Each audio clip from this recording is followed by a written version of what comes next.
Well, there's been lots of movement the last 24 hours on many of the legal cases involving Donald Trump, including testimony from Stormy Daniels that might not have gone as well for the prosecution as they hoped. We'll get to that in a minute. But first, a Georgia appeals court said this morning that it will weigh whether to disqualify Fani Willis from the Trump case. Now, revelations that Willis was in a romantic relationship with one of the other people working on the case sparked a months-long detour that has only recently been resolved. Meanwhile, a judge has indefinitely postponed his federal trial in Florida over alleged mishandling of classified documents while in office. U.S. District Judge Aileen Cannon, who was appointed by Trump, said that setting a trial date would be, quote, impudent.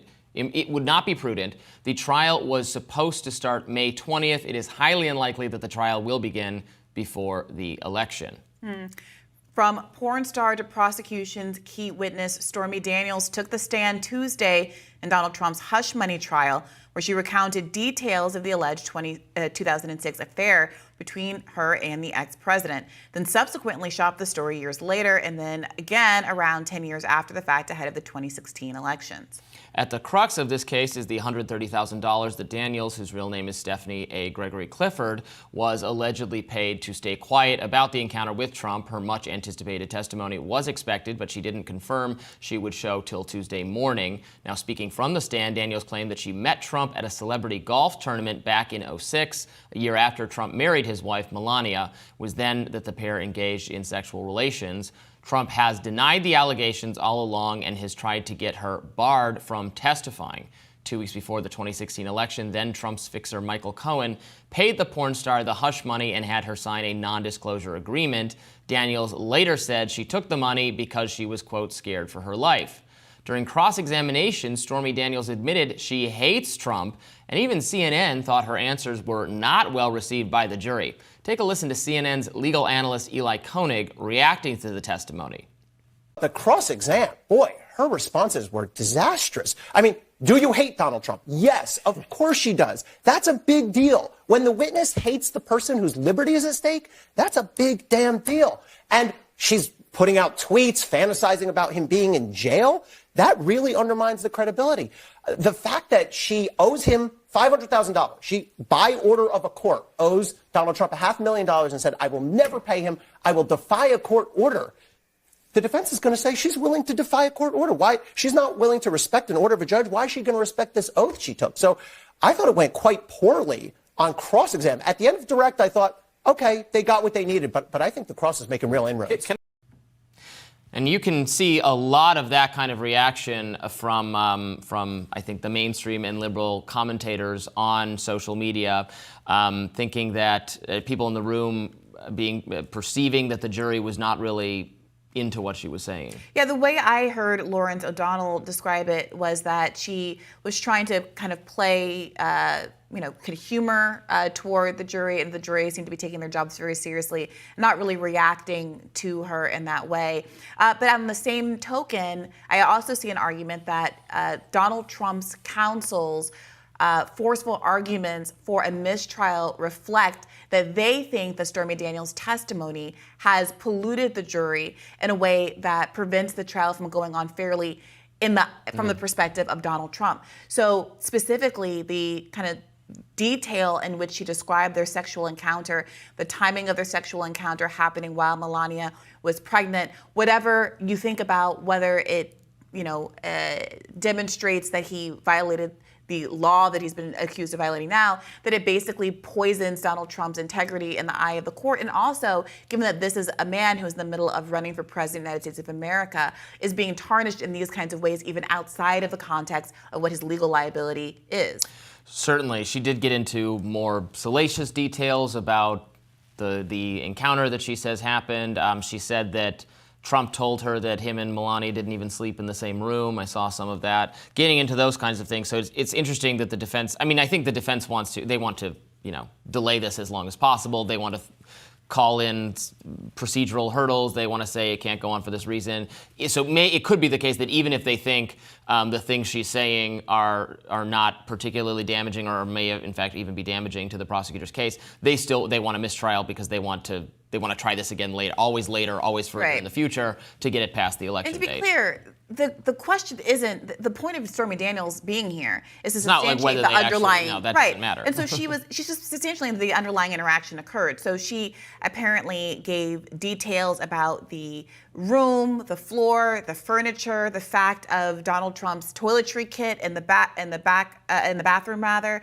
CNN reports that at one point in court, Daniels threw back her arm and lifted her leg in the witness box to recreate the moment she says Trump posed on his hotel bed for her, stripped down to his undergarments.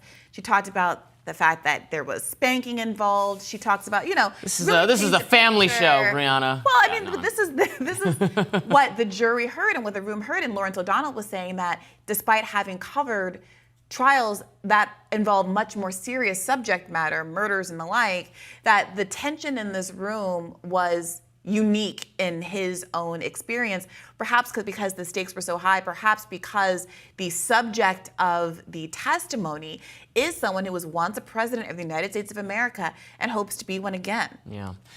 Yeah, we'll see. And then, of course, there's the other news about the Fani Willis matter. So the Trump legal team wanting to say that, you got to do this whole case over again, too, because of the pollution there. Fani Willis having brought in someone who she was in a romantic relationship with, who was not really, who there were doubts about whether he was qualified to actually handle the case for the prosecution. So it's interesting to see this move being taken. But to be clear, whether or not Fani Willis is allowed to continue prosecuting this case is a different issue from whether or not the case will go forward. Right. So again, all of this has resulted in delays. I think delay. that's the game for the Trump campaign, but it doesn't mean that he is off the hook per se.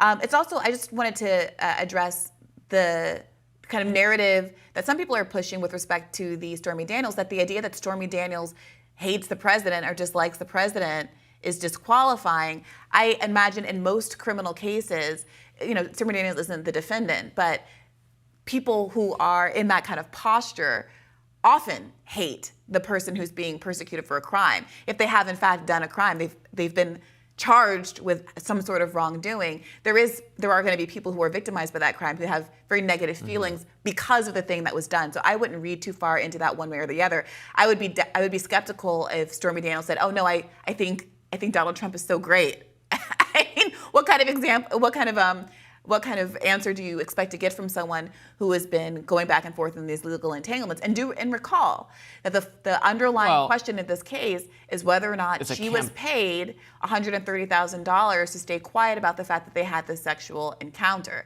I mean, she was paid $130,000. That isn't right. And whether that or not that was fraudulently recorded as a campaign, as a legal expense for the campaign. But that gets into, again, the crime isn't really, the crime he's being charged with here, accused of, is not really against her. It's against campaign finance law. So the fact that she would have this, I hate him, I fantasize about him going to jail, the things she's tweeted about it, that's what they're going to say is she's